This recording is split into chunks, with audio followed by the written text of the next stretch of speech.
Hello and welcome back to the channel where once again it's time for another Sega Saturn review, with us today taking a look at a rather interesting 3D fighter in the form of K-1 Fighting Illusion Shou, sometimes referred to as Fighting Illusion K-1 Grand Prix Shou, a mixed martial arts fighting game based on the K-1 style of combat, which revolves around kickboxing, karate, kempo and kung fu, that saw release exclusively in Japan in January of 1997.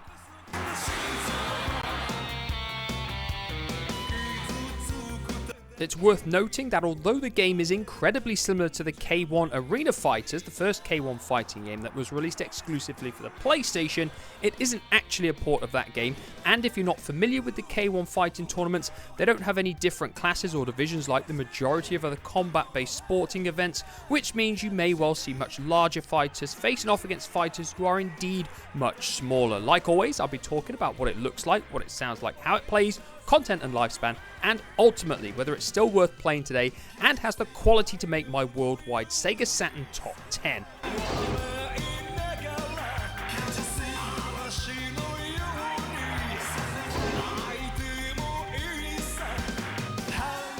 Once the title screen comes around and you hit the main menu, you'll see you've got a choice of 1-player, 2-player, tournament, team battle, AI setup and options. When you head into options, you'll see you've got a choice of difficulty, number of rounds, the amount of times it takes to knock down somebody to be victorious, the time limit, how the decision is made for a victory, should the fight go the distance, whether combos are on or off, stereo or mono sound, music on or off, sampling all of the music and sound effects within the game, and finally checking the control pad configuration.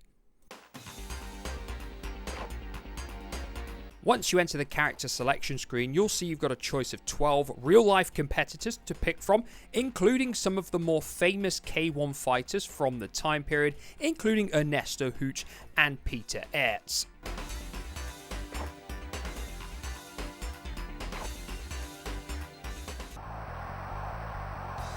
Round one, fight! So like I always do, I'll start the visuals first. In K-1 Fighting Illusion, as I'm simply going to call it, is a fully 3D combat game which also has 3-dimensional arenas as well, and immediately you get the feeling that you're fighting in front of a packed audience, which is a positive point right off the bat. One of my issues with Victory Boxing on the Saturn is the fact that it feels like you're fighting in a dimly lit backstreet nightclub, and thankfully K-1 doesn't have this issue. In regards to the quality of the visuals, they certainly don't measure up with the very best fighting games on the Saturn like Dead or Alive, Virtua Fighter 2 or even Last Bronx, but they are by no means the worst on the system either. All of the characters are distinctly different in size and ring attire, so it's easy to tell them apart from one another, despite the fact that they do look somewhat rough around the edges. This game is really just a modified version of the game that came out partway through 1996 on the PlayStation, the first ever released K-1 fighter game, and it doesn't actually look as good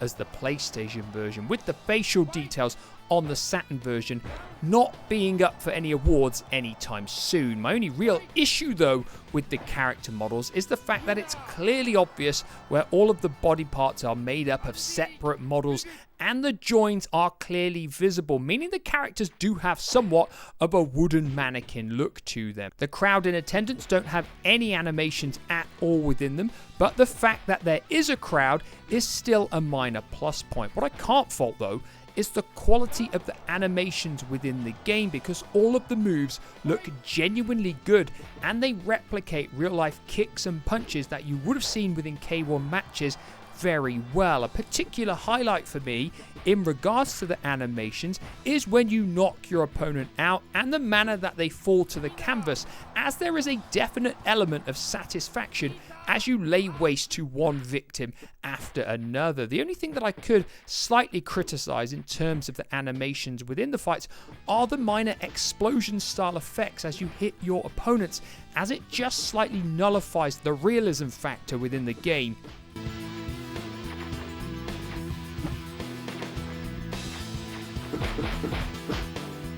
I will highlight a few other things in regards to the visuals as well. Firstly, the HUD display is very clear with your health and stamina bar easily visible at the bottom of the screen. Menu presentation and the layout for it is also pretty good too within the game, with a nice visual aesthetic, and the images for all of the characters on the character selection screen are also of a very high quality, which is another positive point. And last but not least, the game actually has very good quality full motion video too, and like I've said many times in the past, this was never a guarantee on the Saturn.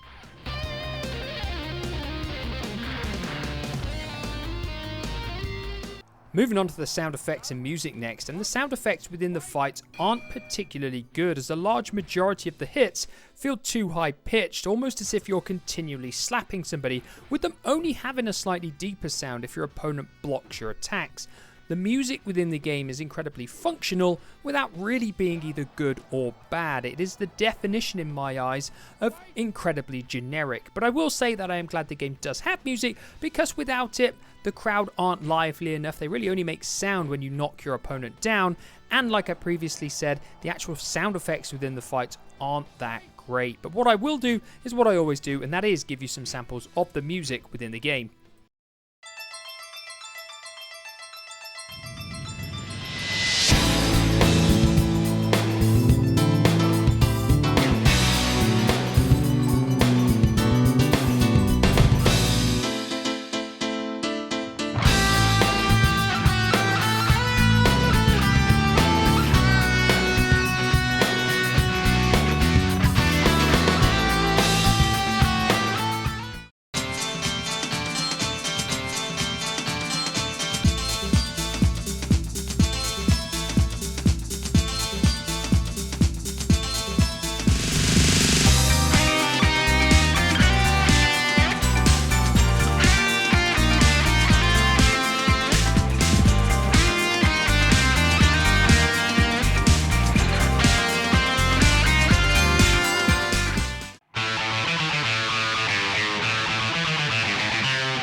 In regards to gameplay, we have a 3-button attack interface with a punch button, a kick button and a special attack button, along with the ability to dodge left and right with the shoulder buttons. The characters all have a variety of standard moves on offer, including upper, lower and body attacks, with different strikes being executed dependent on which direction you press with the desired button, whereas double tap in certain directions or putting in combinations of directions will also pull off slightly different striking moves as well. You can also grab your opponent, from which you can execute a knee to their midsection. As well as all of their standard moves, characters do have a few unique moves to pull off as well, which revolve around the special attack button and the directions pressed along with that. The good thing about this is that whilst characters have got mainly the same input commands for pulling off their moves, the moves that you perform look substantially different from one character to another due to the different disciplines that the combatants are accustomed to. It's worth pointing out though that special attacks deplete your stamina quicker,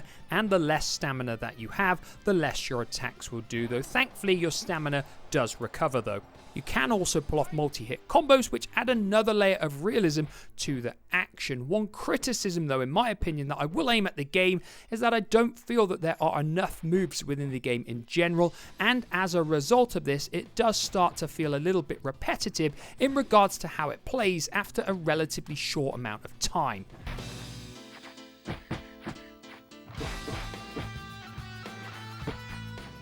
Whilst the game may not have a huge variety of moves on offer, certainly when put in comparison with many of the other 3D fighting games that the Saturn had to offer, a more important element for me is how well does the game actually control and play. And initially when you first play it, it does seem that K-1 responds relatively well and is quite fluid to play, especially if you're executing single strikes and evading attacks and then countering your opponent. Where you might start to feel that the game has a few issues though, will be when you press the attack button several times and you feel your character is struggling to keep up somewhat, giving the game a slightly delayed feel in regards to pulling off your attacks. Whilst it's no means game breaking, it is an annoying niggle nonetheless. And actually, despite this, the game is relatively enjoyable to play, especially if you turn the difficulty up to 2 or 3, as the CPU will become more aggressive and improve their ability to evade your attacks. If you simply leave it on the lowest difficulty setting, you are very unlikely to face any real challenge within the game.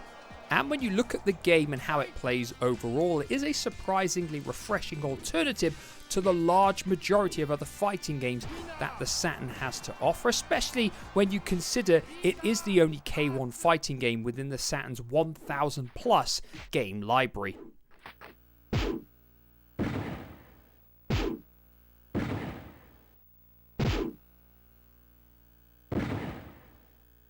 Before I move on to content and lifespan, I think I should point out how you actually win K-1 fights, because I do feel a lot of people out there won't necessarily be familiar with this kind of combat. First of all, you can simply knock your opponent out, and of course that means depleting them of all of their health in the game. Secondly, you can win the fight via TKO if you knock them down the required number of times within a single round. And thirdly, if the fight goes the duration, you can win via decision.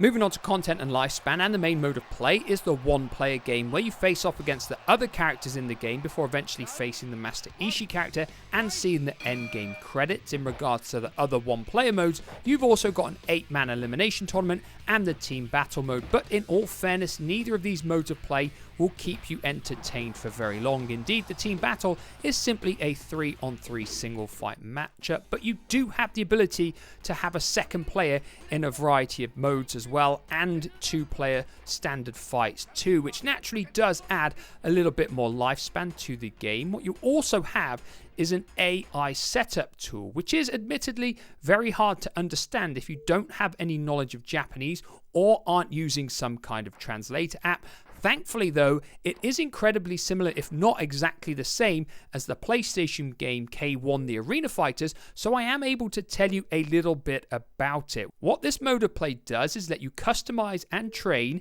characters' parameters and fighting style, from which they will then execute in matches against CPU characters, or if you choose to fight them yourself, against you. For you to use the AI setup character against the CPU, you must go into the option menu and change the one-player setting from human to AI. My understanding of this mode is that the more you use your AI setup character, the stronger they become, but I find myself really struggling to see the purpose of this option in all fairness. In my opinion, what would have been a much better choice would have been to simply include some kind of career mode or progressive one-player mode where you start out with a weak character who gradually increases in both skills and attributes the more fights that he participates in. Indeed, because the game doesn't have any form of career mode or a longer, more fleshed out one-player experience, and because it does get repetitive to play, it really doesn't possess much long-term appeal at all.